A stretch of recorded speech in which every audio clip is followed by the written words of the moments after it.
தமிழ் இண்டஸ்ட்ரியில் பல வருடமாக இருந்து திறமை இருந்தும் அவ்வளவா ஜொலிக்க முடியாத நடிகர் நடிகைகள் நிறைய பேர் இருக்காங்க. அந்த லிஸ்ட்டில் ஒருத்தவங்க தான் பிரசன்னா அவர்கள். நடிகர் பிரசன்னா அவர்கள் ஆரம்ப காலகட்டத்தில் ஒரு சில படங்கள் நடித்தாலும் நடுவில் ஒரு பெரிய கேப்பே எடுத்துக்கிட்டாங்க. அதுக்கப்புறம் ஒரு சில படங்களில் வில்லன் ரோல் மாதிரி பண்ணார். அதுக்கப்புறம் இப்போது அப்பப்போ எப்போ படம் கிடைக்குதோ அதை பண்ணிக்கிட்டு இருக்காரு. ஸோ சமீபத்தில் ஒரு இன்டர்வியூவில் அவர் சொன்ன ஒரு விஷயம் ரசிகர்களை ரொம்பவே ஷாக் ஆக்கியிருக்கு. அப்புறம் என்னதான் நடக்குது இந்த சினி இண்டஸ்ட்ரியில், பெரிய நடிகர்கள், சின்ன நடிகர்கள், புதிய அறிமுகம்னு எல்லாருக்குமே இந்த கொடுமை தானா அப்படின்ற மாதிரியான ஒரு கேள்விக்குறி தான் இருக்கு. பிரசன்னா சொல்லக்குள்ள என்ன சொல்லியிருக்காருன்னா, ஒரு இயக்குனர்கிட்ட வாய்ப்பு கேட்டு போயிருக்காராம்.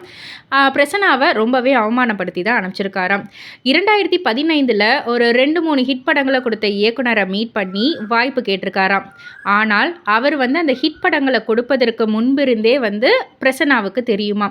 அவர்கிட்ட நம்ம பிரசன்னா நம்ம ஒரு கம்பேக் கொடுக்கணும் சார், நீங்கள் அடுத்து பண்ணுற படத்தில் நல்ல ரோல் இருந்தால் சொல்லுங்கள் அப்படின்ற மாதிரி பிரசன்னா வாய்ப்பு கேட்டிருக்காராம். அதற்கு அவர் அப்படியே பிரசன்னாவை ரொம்ப நேரமாக அப்படியே பார்த்துக்கிட்டே இருந்து, நீ எப்போ படம் பண்ண அப்படின்ற மாதிரி கேட்டிருக்காரு. உடனே பிரசன்னா சொல்லியிருக்காங்க, நான் 2002 நான் பண்ணேன் அப்படின்ற மாதிரி சொல்லியிருக்காங்க. டூ லேட் அப்படின்ற மாதிரி ஒரே பதிலில் சொல்லி அனுப்பிச்சிட்டாராம். அவருடைய முதல் படத்தோட ஹீரோவே விக்ரம் சார் தான். விக்ரம் சாருக்கு அந்த வயசு ஒன்றும் லேட் இல்லையே, அந்த மேஜிக் விக்ரம் சாருக்கு நடந்தது அப்படின்னா எனக்கு ஏன் நடக்காது அப்படின்ற ஒரு கேள்விக்குறி தான் என் மனசில் இருந்தது.